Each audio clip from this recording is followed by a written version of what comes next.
Stretching today, get this big guy lifted up so I can make him move.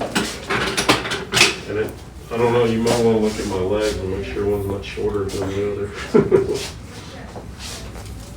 No, they're both short. Ah, you're funny. Not bad. Right's a little longer than, shorter than the left. Yeah, you're a little rotated.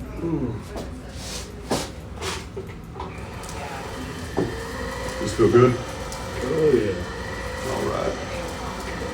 So just applying pressure to the vertebra, stretching the muscles. So you got your quadratus lumborum that runs out like this. You got your erector spines that run like this. They'll tell you this pressure feels really good or should. Is that right? Yeah. We'll do that a few times. And we'll work our way up that.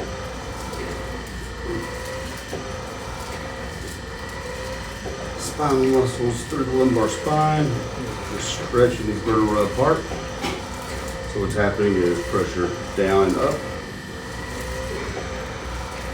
As soon as the table goes down, it stretches the joints apart. You all right, Todd? Mm-hmm.